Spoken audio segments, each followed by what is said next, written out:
રાજકોટ લોકસભા બેઠકના ભાજપના ઉમેદવાર પરસોત્તમ રૂપાલાના નિવેદનને લઈને ક્ષત્રિય સમાજમાં રોષની લાગણી યથાવત છે।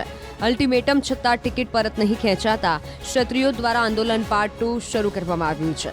ત્યારે ગાંધીનગર, છોટાઉદેપુર અને અરવલ્લીના મોડાસામાં ક્ષત્રિય સમાજ દ્વારા વિરોધ કરવામાં આવ્યો હતો। ગાંધીનગરના દેકાવાડામાં ક્ષત્રિયોએ અનોખી પ્રતિજ્ઞા લીધી હતી।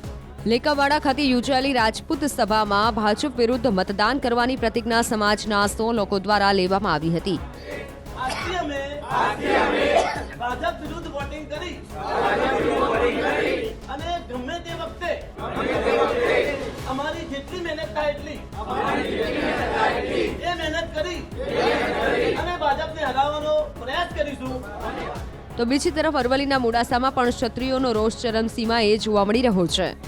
જય ભવાની, જય ભવાની, જય ભવાની, જય ભવાની।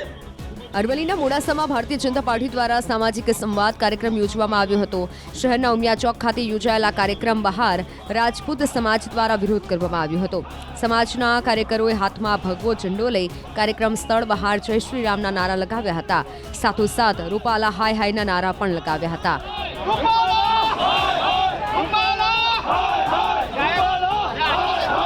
ક્ષત્રિય સમાજ દ્વારા ભાજપના કાર્યક્રમની બહાર વિરોધ પ્રદર્શન કરવામાં આવતા પોલીસ દ્વારા તેમને અટકાવવામાં આવ્યા હતા। તો 25 જેટલા કાર્યકર્તાઓને ડિટેઇન પણ કરવામાં આવ્યા હતા।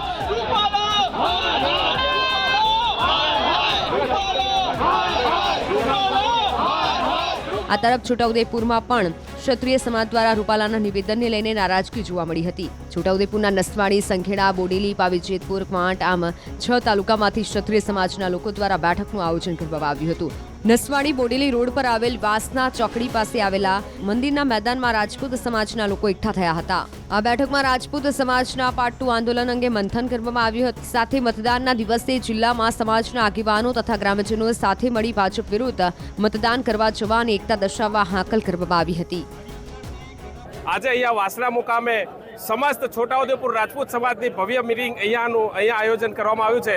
જે રાજકોટ બેઠકના ઉમેદવાર પુરુષોત્તમ રૂપાલા દ્વારા અમારા સમાજ વિશે જે અભદ્ર ટિપ્પણી કરી હતી એને અમે ભાજપને બહુ રિક્વેસ્ટ કરી કે અમારી એક જ માંગણી છે કે તમે રૂપાલાને હટાવો, અમે તમારી સાથે છું।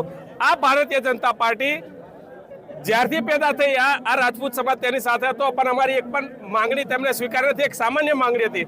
આજે અમે આ છોટાઉદેપુરના રાજપૂત સમાજ દ્વારા અહીંયા જાહેર કરીએ છીએ કે આ છોટાઉદેપુરની સીટ પર સમસ્ત રાજપૂત સમાજ દ્વારા ભાજપ વિરોધી મતદાન કરવામાં આવશે અને ભાજપના ઉમેદવારને હરાવવા માટે અમે પૂરેપૂરી મહેનત કરીશું।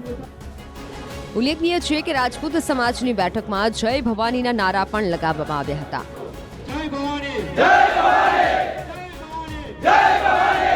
છોટાઉદેપુરના અલગ અલગ તાલુકાના રજવાડા પણ આ બેઠકમાં ઉપસ્થિત રહ્યા હતા।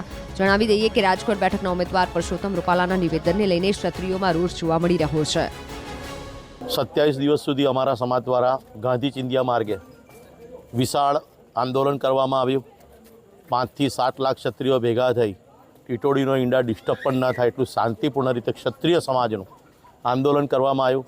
તે છતાં એક રૂપાલા એટલા બધા કિંમતી અને રૂપાળા કે જેની સામે અમારો ક્ષત્રિય સમાજ કદરૂપો હોય એ પ્રકારની ભાજપની જે ક્ષત્રિય માટેનું જે વલણ છે અને રૂપાલા મક્કમ, રાજકોટ મક્કમ, અડીખમ, આ રીતની જે એમની ભાષા વીણો ક્ષત્રિયને ઉપસાવવા માટેનું જે કૃત્ય છે, એટલે ક્ષત્રિય સમાજને નક્કી કર્યું છે કે આવતા આગામી દિવસોમાં અમારી સાથે જે બીજા 18 વર્ણનો અમારે સહયોગ મળ્યો છે એટલે ભારતીય જનતા પાર્ટી વિરુદ્ધ મતદાન કરાવી અને ભારતીય જનતા પાર્ટીને સત્ય વિહોણી કેવી પાર્ટી લાગે છે એનું એક સ્પષ્ટ પિક્ચર એમને પોતાને પણ જણાય અને ક્ષત્રિય સમાજ જાગી ગયો છે અને અન્ય વર્ણોના સાથ સહકારથી આ વખતે ભાજપ 100% ઘરે બેસે એ માટેની અમારી તૈયારી છે।